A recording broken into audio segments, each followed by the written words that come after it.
joie d'être avec vous ce matin.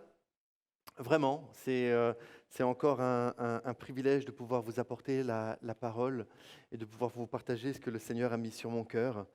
Et j'aimerais directement commencer par le sujet de ce dont nous allons parler ce matin.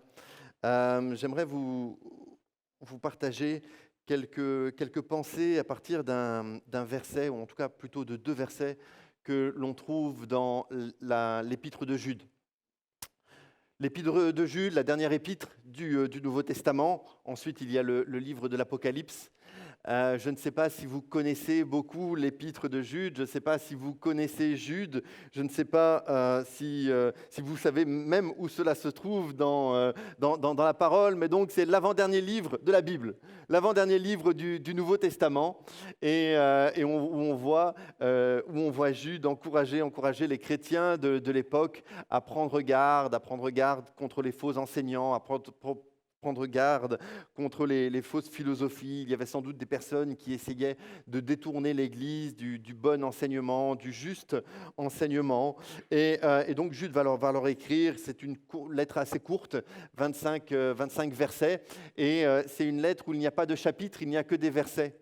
Donc c'est toujours un peu étonnant hein, quand on prêche, quand on parle de Jude, on indique simplement le verset et non pas le chapitre.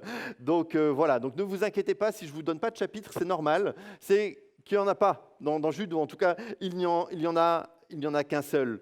On pense que Jude est un des frères de Jésus, en tout cas il se présente comme le frère de Jacques, qui est lui-même le frère de Jésus. On n'en est pas totalement certain, mais on pense quand même que c'est une réalité et qu'il ne se présente pas directement comme le frère de Jésus, tout simplement par une forme d'humilité et de garder un peu finalement de distance par rapport à cela et de ne pas se prévaloir de cela, mais il se présente comme le frère de Jacques, c'est ce qu'on voit là dans le premier verset.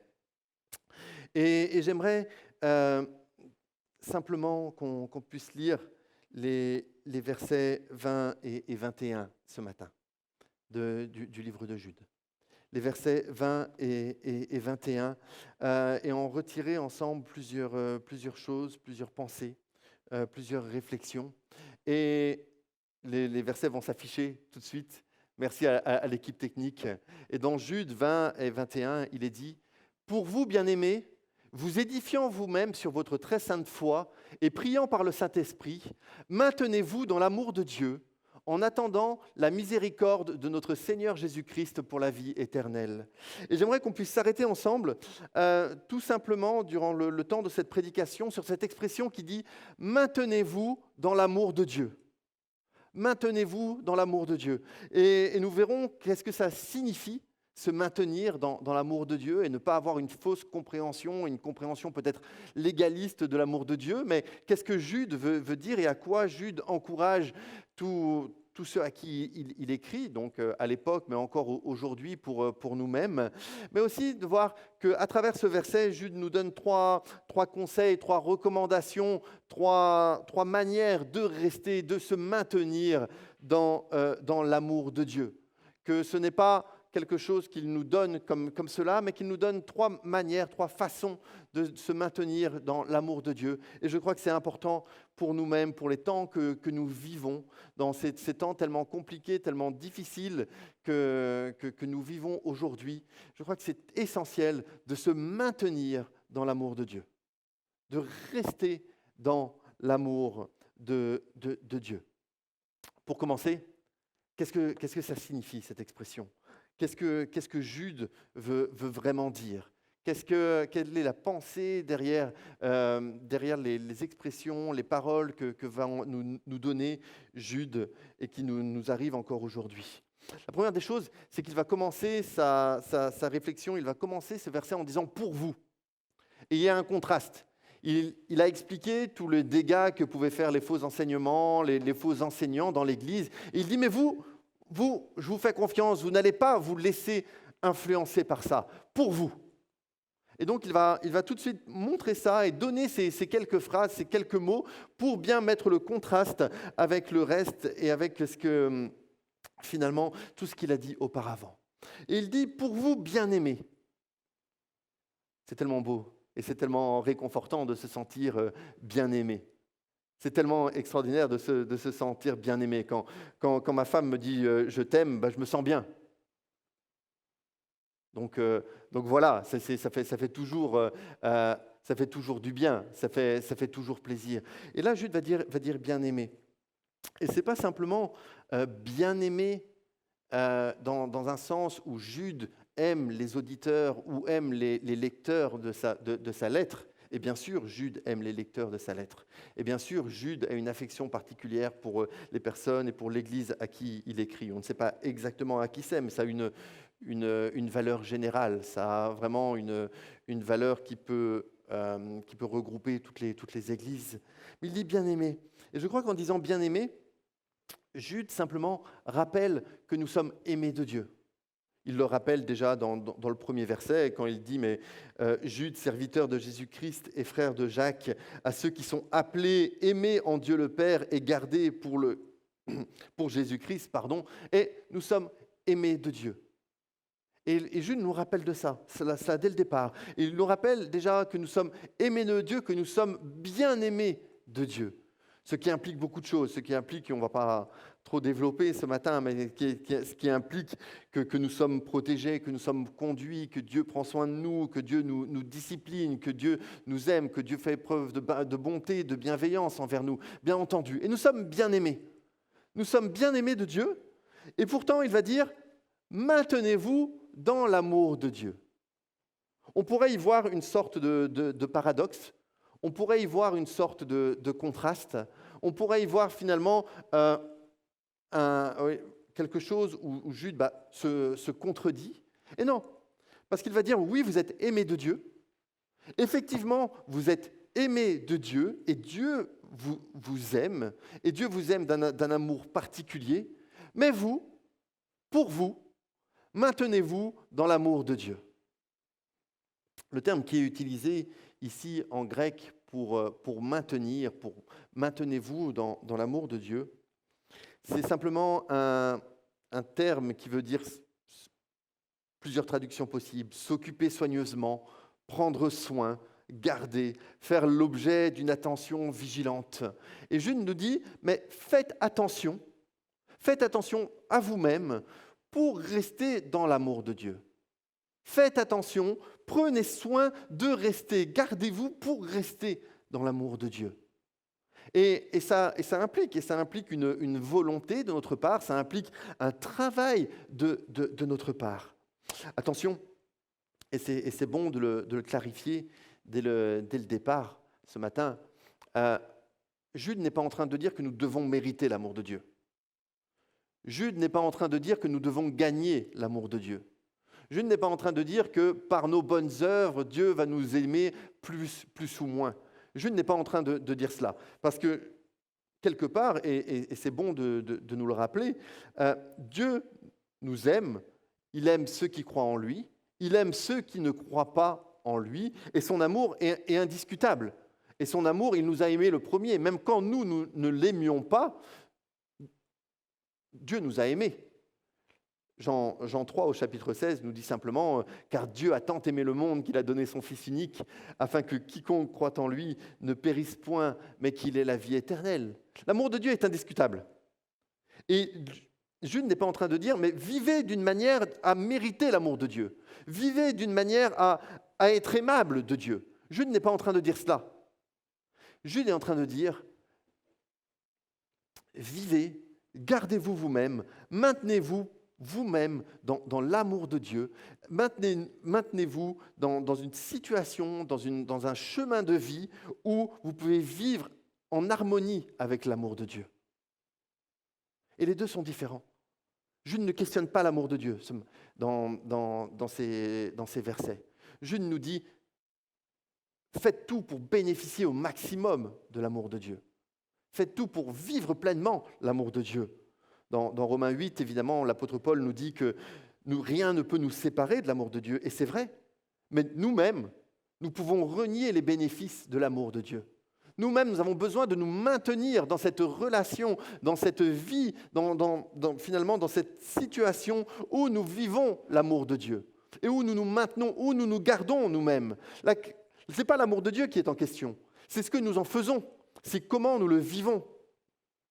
Un exemple très simple, imaginez que, peut-être que ça va vous donner envie, parce que c'est plus trop possible actuellement, mais quand ça sera possible, quand les vacances seront possibles, et imaginez vous partez dans un pays où il y a beaucoup de soleil, on va dire au Mexique, ou le Mexique c'est bien, donc après un long temps de confinement, vous dites je veux profiter du soleil. Surtout, je sais que quelques-uns d'entre nous aiment beaucoup profiter du soleil, la piscine, la plage, faire la bronzette et tout. Bon, moi, ce n'est pas trop mon truc, mais bon, on n'est pas en train de parler de ça ce matin. Mais imaginez, vous partez au Mexique et qu'au lieu d'aller sur la plage, au lieu d'aller au bord de la piscine pour profiter du soleil, vous restez enfermé à l'intérieur, tous les volets fermés. Ça ne change pas que le soleil est en train de briller. Ça ne change pas que le soleil réchauffe et qu'il fait beau dehors. Mais vous êtes à l'intérieur et vous ne profitez pas des bénéfices du soleil. Vous ne profitez pas de tous ces bienfaits que le soleil peut vous donner. C'est un petit peu ce qu'on retrouve dans la parabole du fils prodigue que l'on lit dans Luc au chapitre 15, où effectivement, le fils prodigue décide de s'en aller. Le fils prodigue décide finalement de renier son ancienne vie. Mais l'amour du Père dans cette histoire ne change pas. Et il n'est pas question de gagner ou de vouloir gagner quelque chose. Donc quand Jude nous dit cela, il nous dit, mais faites tout pour rester dans l'amour de Dieu. Maintenez-vous dans l'amour de Dieu. Gardez-vous dans l'amour de Dieu. Faites attention d'être toujours dans l'amour de Dieu. Occupez-vous soigneusement de vous pour rester dans l'amour de Dieu. Et on pourrait donner encore d'autres synonymes. Et donc, c'est ce que Jude va nous dire. Et c'est ce qu'il nous dit encore aujourd'hui. Il dit, mais maintenez-vous dans l'amour de Dieu. Gardez-vous dans l'amour de Dieu. Ça veut aussi signifier que quelque part, si nous ne faisons pas attention, alors nous pouvons ne plus être en plein centre de l'amour de Dieu, mais être en périphérie. Et ne plus profiter pleinement de ses bienfaits, ne plus profiter pleinement de tout ce qu'il veut nous donner, mais au contraire, avoir peut-être simplement quelques miettes, ou alors, pour reprendre mon image de tout à l'heure, c'est vous ouvrez un petit peu le volet de votre chambre d'hôtel et vous voyez qu'il fait beau, mais vous n'en profitez pas pleinement. Et donc, Jude nous invite, et nous invite encore à nous maintenir dans l'amour de Dieu. Mais comment faire ? Comment faire pour se maintenir dans l'amour de Dieu ? Et à travers ces quelques versets, en tout cas à travers ces 2 versets, Jude va nous donner trois conseils, 3 recommandations pour nous maintenir dans l'amour de Dieu. La première chose, il nous dit « vous édifiant vous-même sur votre très sainte foi ». Vous édifiant vous-même sur votre très sainte foi. Et évidemment, s'édifier, ça nous fait penser au fait que, évidemment, nous sommes une nouvelle créature en Dieu. Plusieurs versets nous le disent dans la parole. J'aime beaucoup ce chant par lequel nous avons commencé qui dit « Mais ce n'est plus moi qui vis, c'est Christ qui vit en moi. » Et c'est un extrait de la parole d'une épître de l'apôtre Paul. « Ce n'est plus moi qui vis, c'est Christ qui vit en moi. » Et il y a le fait de s'édifier, de se construire nous-mêmes, d'avancer. Il y a l'idée que la vie chrétienne, ce n'est pas quelque chose de statique, mais c'est quelque chose de dynamique. Et c'est important de se le rappeler, il y a une notion de dynamisme dans la vie chrétienne. C'est-à-dire que ce que tu es maintenant ne doit pas être la même chose que ce que tu seras demain ou après-demain. Après, bien sûr, pour chacun a sa route, chacun a sa course, chacun s'édifie lui-même, et évidemment, mais il y a ce besoin d'avancer dans la vie chrétienne. Il y a ce besoin de ne pas rester là où l'on en est, toujours au même endroit, mais d'avoir cette volonté de continuer et de développer finalement le caractère de Christ dans nos vies. Et c'est ça, s'édifier nous-mêmes dans notre sainte foi. C'est développer et permettre au Saint-Esprit de développer en nous la vie de Christ. C'est aussi, évidemment, vous connaissez sans doute ce verset ce matin, mais dans Galates 5, 22, où il nous parlait du fruit de l'Esprit. Le fruit de l'Esprit, c'est l'amour, la joie, la paix, la patience, la bonté, la bienveillance, la foi, la douceur, la maîtrise de soi. Et évidemment, on connaît ce verset, mais je suis toujours très défié, même presque mal à l'aise quand je lis ce verset, parce que je me dis, mais j'ai encore tellement de travail. J'ai encore tellement de travail. Parce qu'il y a tellement besoin que ce fruit mûrisse dans ma vie, que ce soit la joie, la paix, la patience, et après, chacun d'entre nous peut pointer là où il a besoin de progresser. Et je crois que pour la plupart d'entre nous, nous avons besoin de progresser dans tous ces domaines-là. Mais il y a cette réalité, que plus nous développons le fruit de l'Esprit dans nos vies, plus nous laissons le Saint-Esprit développer l'image de Christ dans nos vies, plus nous ressemblons à Jésus, alors moins nous péchons. Plus nous développons la vie de Christ en nous, plus nous vivons dans l'amour de Dieu. Et nous comprenons l'amour de Dieu. Et nous laissons l'amour de Dieu avoir tellement de bienfaits et de bénédictions dans nos vies. C'est important. C'est important de ne pas rester là où on en est. Pardon. Excusez-moi, mais c'est important, parce que c'est une réalité de notre vie chrétienne. Le Saint-Esprit, c'est un mouvement. Le Saint-Esprit, c'est le dynamisme. Le Saint-Esprit, quand il agit en nous, ce n'est pas nous laisser comme nous sommes, mais c'est nous faire grandir, c'est nous faire avancer, c'est nous faire ressembler à Jésus. J'étais interpellé en lisant ce verset, parce qu'il est dit: édifiez-vous vous-même. Édifiez-vous vous-même. Alors, ce n'est absolument pas une raison ici que l'apôtre Jude va donner pour ne pas aller à l'église et dire vous menez votre foi tout seul et vous vous débrouillez tout seul ou quoi que ce soit. C'est pas du tout cela que Jude est en train de dire. Ce que Jude est en train de dire, c'est que vous édifiez vous-même. Il rappelle cela. C'est que vous êtes responsable de votre croissance. Vous êtes responsable de votre vie spirituelle. Alors bien sûr, on est encouragé quand on vient à l'église. Alors bien sûr, il y a cet aspect de communion fraternelle qui est très important. Et alors bien sûr, en tant aussi que responsable d'église, on essaie de mettre en place des choses pour que vous puissiez vous édifier, pour que vous puissiez grandir, pour que vous puissiez vous construire. Mais la réalité, c'est qu'à la fin, c'est vous-même. C'est votre responsabilité. C'est vous. Ma prière, en tout cas une de mes prières, c'est vraiment qu'à la fin de ce confinement, quand on va se revoir physiquement, et non pas virtuellement, et non pas seulement quelques-uns, mais quand on va se retrouver dans l'église, j'aimerais que chacun d'entre nous, nous ayons grandi. Que chacun d'entre nous, nous ayons vécu cette croissance. Et ne pas s'arrêter, et ne pas stagner, et ne pas se trouver des excuses. Et bien sûr, c'est difficile. Et bien sûr, ce n'est pas comme on en a l'habitude. Mais, s'il vous plaît, il y a cette réalité que nous sommes responsables de notre croissance. Nous sommes responsables de cette communion avec le Seigneur. Nous sommes responsables de finalement ce que nous en faisons. Et donc pour Jude, ici, c'est la question finalement. Parce qu'il nous dit, mais maintenez-vous dans l'amour de Dieu en vous édifiant vous-même. Est-ce que tu cherches à te construire? Est-ce que tu cherches à grandir? Je crois que vraiment, vraiment vous partagez ça ce matin. Quelque part, pour grandir, il faut arrêter de râler.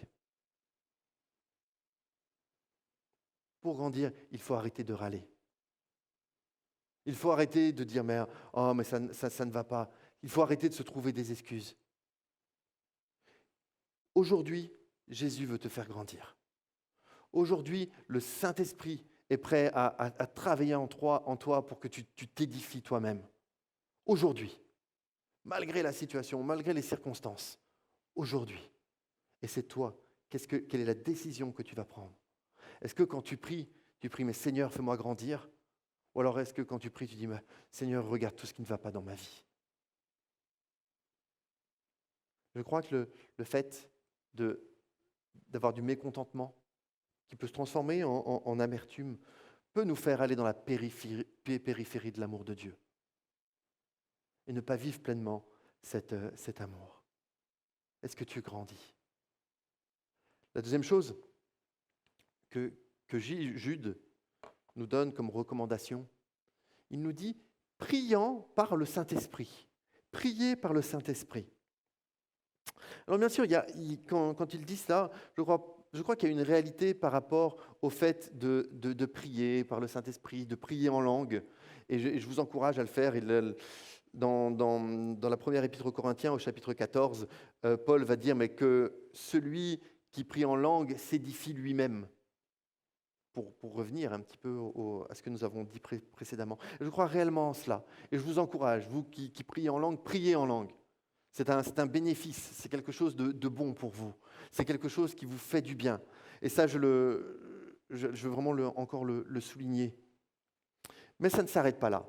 Je crois que ça serait réducteur de dire que prier par le Saint-Esprit, c'est simplement prier en langue. Je crois que c'est pas simplement ça que Jude sous-entend quand il écrit ces versets. Je crois profondément que prier par l'Esprit, c'est se laisser conduire par le Saint-Esprit dans notre prière. Un petit exemple, ça c'est il y a quelques années, même il y a vraiment quelques années maintenant, presque 10 ans, quand nous étions jeunes mariés avec Sophie, nous habitions à Uccle, donc en région de Bruxelles-Capitale. Et donc, ce que nous avions l'habitude de faire quand nous allions faire nos courses, que nous faisions nos courses, on faisait nos courses au Colruyt. Je ne fais pas de publicité, mais on a toujours bien aimé Colruyt. Et que pour gagner du temps, on faisait des collect and go. Vous savez ce que c'est, des collect and go ou click and collect, ou je sais pas, un peu tous les magasins font ça, et ça s'est encore plus développé avec la question de l'épidémie du Covid-19. Et donc, où on peut sur Internet faire une liste de courses, on fait une liste de courses et on va à un endroit précis du magasin, on a un rendez-vous et la personne vous donne vos caisses et elle vous dit voilà vos courses. Et puis, si vous avez le temps, vous vérifiez, sinon vous prenez vos courses, vous les mettez dans le coffre. Et donc, quand vous rentrez à la maison, vous débarrassez vos courses. Ce n'est pas vous qui avez fait vos courses vous-même. Et vous débarrassez vos courses, vous regardez ce que vous avez et vous vous dites « Ah, voilà, ça c'est bien. Ah, les tomates qu'il m'a mis, c'est très bien, parce que ce n'est pas vous qui avez pu choisir. » Et puis peut-être qu'à un moment, vous vous dites « Ah c'est quand même incroyable, il m'a mis des citrons verts au lieu des citrons jaunes. » Ça peut être parfois pénible, si vous avez une recette à faire ou quoi que ce soit. Et donc, vous dites, ah mais le gars du Colruyt, il n'a pas respecté ma liste de courses. Le gars du Colruyt, il n'a pas respecté ce que je voulais faire. Et ça peut être assez pénible. Parfois, nous pouvons être comme ça avec Dieu. Nous avons notre liste de courses. Nous lui disons, voilà Seigneur, je veux ça, je veux ça, je veux ça, je veux ça. Sans même chercher à ce que le Seigneur veut, mais moi je veux ça, je veux ça. Et voilà, et je pense que c'est quelque chose que chacun d'entre nous, on a déjà fait. Je veux ça, je veux ça, je veux ça. Et si le Seigneur n'exauce pas nos prières ou nous donne autre chose, alors on va commencer à râler. Et on va dire, mais Seigneur, pourquoi tu m'as donné des citrons verts alors que j'avais demandé des citrons jaunes? Vous est jamais arrivé, ça? De vous dire cela? En tout cas, moi, ça m'est déjà arrivé. Mais Seigneur, je t'avais demandé quelque chose et je ne l'ai pas eu. Donc, prier par l'Esprit, c'est se laisser inspirer par le Saint-Esprit dans nos prières. Et prier par l'Esprit, faut sortir de cette idée que la prière, c'est comme une liste de courses. Que la prière, c'est comme une liste de besoins. Et attention, le Seigneur entend nos besoins, il l'écoute et il intervient, je dis pas le contraire. Mais on a cette idée que finalement, on donne au Seigneur sa liste, on donne au Seigneur notre liste, pardon, et on dit, on ne cherche même pas ce que lui veut. Prier par l'Esprit, c'est pas cela. Prier par l'Esprit, c'est être là et dire, mais Seigneur, quelle est ta volonté? Et prier selon la volonté de Dieu, et non pas selon la nôtre. C'est prier selon ce que Dieu désire dans nos vies, et pas simplement nous. Et alors, peut-être que ce que Dieu veut dans nos vies, c'est de nous donner des citrons verts. Peut-être ce que Dieu veut dans nos vies, c'est simplement nous donner des choses qui ne correspondent pas forcément à notre première prière, qui ne correspondent pas forcément à ce que nous pensons ou réfléchissons, mais c'est ce que Dieu veut nous donner aujourd'hui. Et c'est ça, prier par l'Esprit. Parce que la prière, ce n'est pas simplement une liste de courses, la prière, c'est une relation. Moi, je n'ai aucune relation avec le gars du Colruyt qui fait mes courses. Mais c'est totalement différent avec Dieu. Parce que nous venons, et pour nous maintenir dans l'amour de Dieu, ça passe par cette relation avec Dieu, où nous acceptons que Dieu fasse sa volonté dans notre vie, où nous prions que Dieu fasse sa volonté dans notre vie. Matthieu 6,33, un passage, vous le connaissez sans doute, nous dit « Cherchez premièrement le royaume de Dieu et sa justice, et toutes les choses vous seront données par-dessus. » C'est cela, prier par l'Esprit. C'est chercher premièrement le royaume de Dieu. C'est dire « Mais Seigneur, fais ton œuvre en moi. Seigneur, fais quelque chose. » Et c'est quelque chose qui devient relationnel, et non pas simplement formel où finalement on est bien, on déroule notre liste de besoins sans aucune relation. Qu'est-ce que Jésus veut dans nos vies? Qu'est-ce que Dieu veut dans ta vie? Et plus nous passons du temps, plus nous recherchons la volonté de Dieu, je crois que plus nous comprenons l'amour de Dieu. Et c'est ce qui nous permet aussi de nous maintenir dans l'amour de Dieu. Cette relation. Le fait d'être avec Jésus. Pas simplement dans une relation de besoin, mais dans une relation où nous acceptons qu'il a des projets pour nous, où nous acceptons que ça dépasse notre compréhension, où nous acceptons finalement de dire, mais moi ce que je veux en premier, c'est ton royaume et ta justice. Et ensuite, je veux croire que toutes choses seront données par-dessus.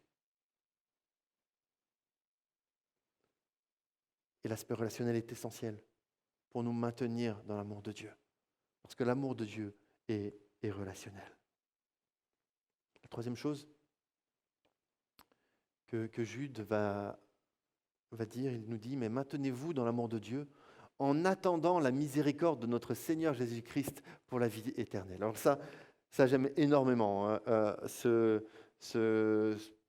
verset, en tout cas ce morceau de verset, en attendant la miséricorde de notre Seigneur Jésus-Christ pour la vie éternelle. Quand on y réfléchit, qu'est-ce que la miséricorde? Il y a plusieurs possibilités ou plusieurs définitions. Certains parlent de bonté ou de bonne volonté envers celui qui est faible ou envers celui qui est misérable ou envers celui qui est petit. Certains font un jeu de mots en disant que la miséricorde, c'est comme une corde qui est jetée dans notre misère. Et c'est assez bien tourné, assez vrai aussi. Mais pensons un petit peu à la miséricorde de Dieu, à ce que Jésus a fait dans nos vies, à ce que Jésus a fait pour l'humanité. Alors bien sûr, on pourrait dire qu'il est venu, il a effacé notre péché, il a effacé notre culpabilité, il nous a donné une vie nouvelle. Et il y a tout cela qui est là. Et la miséricorde de Dieu s'est manifestée dans nos vies. Et la miséricorde de Dieu a été extraordinaire et elle a agi dans nos vies et dans la vie de chacun d'entre nous. Il y a cette miséricorde du passé. Mais il y a surtout ce que Jude nous dit. La miséricorde de notre Seigneur Jésus-Christ pour la vie éternelle. Ce que nous vivons aujourd'hui, c'est bon. Ce que Jésus a fait dans le passé, c'est excellent. Mais il y a cette réalité, cette vision de la vie éternelle, qui sera le plus haut point, qui sera quelque chose d'absolument extraordinaire, que ce soit par le retour de Jésus, que ce soit par notre mort physique. Il y a ce moment où nous attendons la vie éternelle. Mais le fait d'attendre la vie éternelle nous garde évidemment dans l'amour de Dieu. Parce que nous savons que l'amour de Dieu, ce n'est pas simplement pour qui se manifester hier, ce n'est pas simplement pour aujourd'hui, mais avoir cette perspective que nous avons cette vie éternelle, que nous passerons l'éternité avec Dieu. Cela nous fait changer notre regard. Ça devrait faire changer notre manière de voir les choses, où on se dit, mais finalement, ma vie sur Terre, qu'est-ce que j'en fais? C'est quoi mes priorités? C'est quoi mes attentes? C'est quoi ce que je veux vivre sur Terre? On en revient à chercher premièrement le royaume de Dieu et sa justice, bien sûr. Mais c'est tellement, tellement important. Parce que si l'on perd cette vision de l'éternité, du futur, alors nous ne vivons pas correctement notre présent. Si votre conception de la vie chrétienne, c'est « voilà, je suis sur terre, j'en profite un maximum, je fais un maximum de plaisir et je suis content parce que j'aurai la vie éternelle », je crois qu'il y a quelque chose qui ne va pas. Mais si vous vous dites « voilà, j'ai cette vie éternelle qui m'attend, mais sur cette terre, je veux faire le maximum pour mon Dieu. Je veux me consacrer à Dieu. Je veux marcher avec lui dans la sanctification. Je veux ne pas m'arrêter, mais continuer encore, même si c'est difficile, même si c'est compliqué, même s'il y a des luttes, même s'il y a des combats. Je veux, parce qu'il y a la vie éternelle qui m'attend.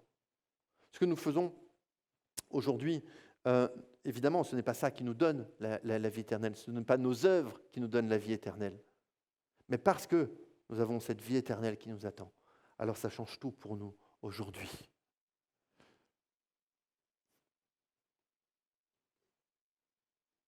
Maintenez-vous dans l'amour de Dieu en attendant la miséricorde. Je crois qu'il y a aussi cette réalité du présent, d'attendre la miséricorde de Dieu aujourd'hui. Dans tes combats, dans tes difficultés d'aujourd'hui, attends-toi à la miséricorde de Dieu. Ce n'est pas toi qui vas le faire. C'est la miséricorde de Dieu qui veut être à l'action dans ta vie. Ce n'est pas toi qui veut le faire, qui va pouvoir gagner quelque chose. Mais la miséricorde de Dieu, sa grâce, sa bonté veut agir et veut agir encore dans ta vie. Et c'est ainsi, finalement, que Jude nous encourage à nous maintenir dans l'amour de Dieu, en nous édifiant nous-mêmes, qui a un rapport avec notre croissance, avec ce dynamisme de la vie chrétienne, avec le fait que nous ne pouvons pas rester là où nous en sommes, mais que nous sommes appelés à aller plus loin. Prier par le Saint-Esprit, chercher la volonté de Dieu, pas simplement une liste de courses, comme nous l'avons dit, mais chercher profondément la volonté de Dieu, nous laisser guider, nous laisser inspirer par le Saint-Esprit dans nos prières et attendre sa miséricorde. Attendre sa miséricorde. Aujourd'hui, j'ai besoin de la miséricorde de Dieu dans ma vie.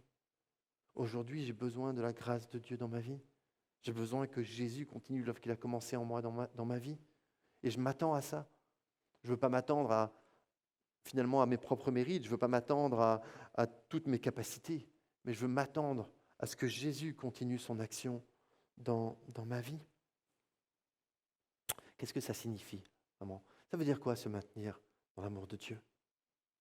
Dans l'évangile de Jean, au chapitre 15, il est parlé du cep et des sarments. J'aimerais qu'on relise ces quelques passages aujourd'hui. On lira dans Jean 15, on va lire les 11 premiers versets. Et qu'est-ce qu'il nous est dit dans cet évangile? Et je crois que ça a un rapport profond avec se maintenir dans l'amour de Dieu. C'est moi qui suis le vrai cep, et mon Père est le vigneron. Tout sarment qui est en moi et qui ne porte pas de fruit, il l'enlève. Et tout sarment qui porte du fruit, il le taille afin qu'il porte encore plus de fruits. Déjà, vous êtes purs à cause de la parole que je vous ai annoncée. Demeurez en moi et je demeurerai en vous. Le sarment ne peut pas porter de fruits par lui-même, sans rester attaché au cep. Il en va de même pour vous, si vous ne demeurez pas en moi. Je suis le cep et vous êtes les sarments. Celui qui demeure en moi et en qui je demeure porte beaucoup de fruits, car sans moi, vous ne pouvez rien faire. Si quelqu'un ne demeure pas en moi, il est jeté dehors comme le sarment et il sèche. Puis on ramasse les sarments et on les jette au feu et ils brûlent. Si vous demeurez en moi et que mes paroles demeurent en vous, vous demanderez ce que vous voudrez et cela vous sera accordé. Ce qui manifeste la gloire de mon Père, c'est que vous portiez beaucoup de fruits. Vous serez alors vraiment mes disciples. Tout comme le Père m'a aimé, moi aussi je vous ai aimé. Demeurez dans mon amour. Si vous gardez mes commandements, vous demeurerez dans mon amour, de même que j'ai gardé les commandements de mon Père et que je demeure dans son amour. Je vous ai dit cela afin que ma joie demeure en vous et que votre joie soit complète. Je crois qu'il y a un rapport, évidemment, entre ce passage de Jude et ce passage où Jésus nous parle du cep et des sarments, où il nous dit « mais demeurez dans mon amour », qui est aussi une manière de dire que Jude va reprendre « mais maintenez-vous dans mon amour ». Finalement, se maintenir dans notre amour, c'est être avec Jésus. Avec Jésus qui nous fait grandir. Avec Jésus à qui nous prions et avec qui nous avons cette relation. Avec Jésus qui a tout fait, finalement, et qui a montré sa miséricorde dans le passé, qui montre sa miséricorde dans le présent et qui montrera sa miséricorde dans le futur, et c'est notre espérance. C'est Jésus. Et ce dont nous avons besoin aujourd'hui, c'est Jésus. Dans les temps que nous vivons aujourd'hui, nous avons besoin d'encore plus de Jésus. Nous avons besoin que Jésus continue encore plus ce qu'il a commencé dans nos vies. Nous avons besoin d'avoir cette recherche, de vouloir ressembler à notre Seigneur, de mener cette vie de sanctification. C'est Jésus. Je ne sais pas si vous connaissez, et on conclura par cela. Il y a dans le temps, alors ça c'est peut-être pour vraiment les plus âgés d'entre nous, il y avait alors vraiment peut-être les vraiment plus âgés, il y avait un groupe de musique qui s'appelait Jude 25. Alors Seb, sans doute que tu connais. Après, je ne suis pas sûr que beaucoup d'entre nous connaissent. Mais pourquoi ce nom? Qu'est-ce qu'il y a? À quoi ça faisait référence? Et c'est vrai que c'est bien les années 70, les 70-80, Jude 25, mais c'était quand même assez intéressant. Qu'est-ce qu'il nous est dit dans Jude 25? Or, à celui qui peut vous préserver de toute chute et vous faire paraître devant sa gloire irrépréhensible et dans l'allégresse, Dieu seul, notre Sauveur, par Jésus-Christ, notre Seigneur, soit gloire, majesté, force, puissance, dès avant tous les temps et maintenant et dans tous les siècles. Amen. Cherchons Dieu ce matin. Cherchons Dieu. Et c'est ainsi que nous nous maintiendrons dans son amour. Quand nous voudrons vivre cette relation avec lui, quand nous reconnaîtrons que c'est lui qui le fait, alors un chant de louange sortira de notre cœur et nous dirons, mais à toi seul soit la gloire, la majesté, la force et la puissance, dès avant tous les temps, maintenant et dans tous les siècles. Amen. Prions ensemble ce matin.